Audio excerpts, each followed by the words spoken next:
Hello বন্ধুরা, welcome back to my channel. তোমরা দেখো আজকে কি পরিস্থিতি আর কত বড় বিপদের হাত থেকে আজকে বেঁচে গেছি জানি না। তোমাদের আশীর্বাদ আর হয়তো সাথে গোবিন্দ আছে।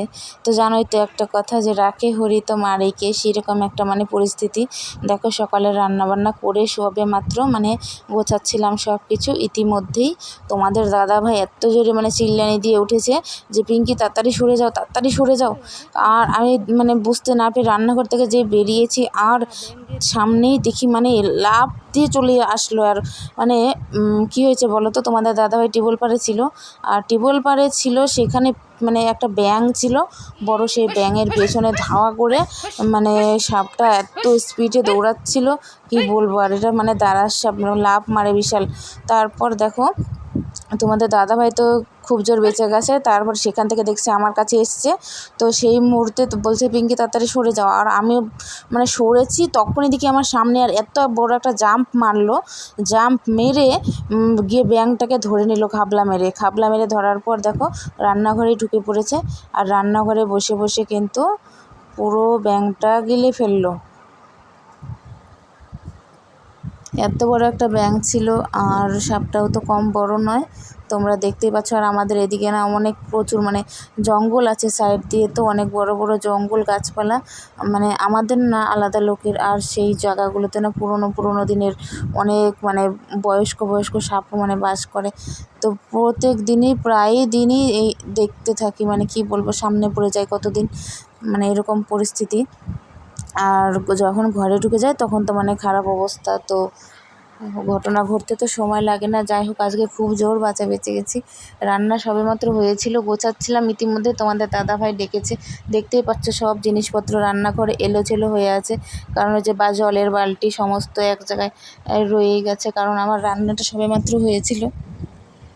তারপর দেখো এখানে দাঁড়িয়ে এত বড় ব্যাঙটা কিন্তু গিলে ফেলেছে।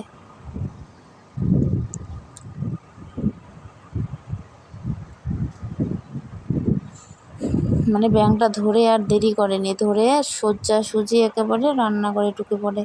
রান্নাঘরে ঢুকে গিয়ে দেখো ব্যাঙটা কিন্তু খাওয়া হয়ে গেছে, আর ও এখন বেরোবে। সেই জন্য কিন্তু দেখো বেড়া বেয়ে উপরে উঠে যাচ্ছিল। দেখো বন্ধুরা, ও বেড়ার দিকে এখন বেরোতে চাচ্ছে, কিভাবে বেরোনো যায়। তারপর বেড়া দিয়ে একটা সাইডে ফাঁকা পেয়েছে, আর সেখান থেকে কিন্তু ও বেরিয়ে চলে যায়। দেখতে পাচ্ছ বন্ধুরা, বিপদ হতে কয়টুকু টাইম লাগে, পিছন দিক দিয়েও বেরিয়ে চলে গেল। তো আজকে অনেক জোর বাঁচায় বেঁচে গেছি, জানি তোমাদের আশীর্বাদেই হবে হয়তো।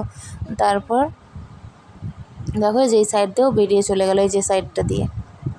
ঠিক আছে বন্ধুরা, আর তারপর দেখো সে তো গেল, আর এদিকে চলে আসলাম আবার রাত্রেবেলা। রাত্রের রান্নাটা করছি। আর আজকে ওই জিনিসটা, দৃশ্যটা দেখার পর শরীরটা এত ভারী ভারী লাগছে, কিচ্ছু ভালো লাগছে না।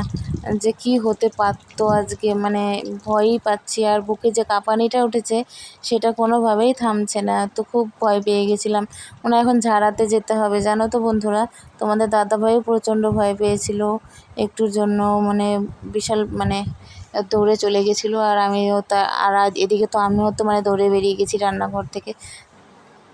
তোমাদের তো দেখালামই ভিডিওটা, রান্নাঘরে কীভাবে ঢুকেছিল।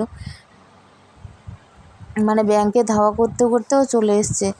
ঠিক আছে।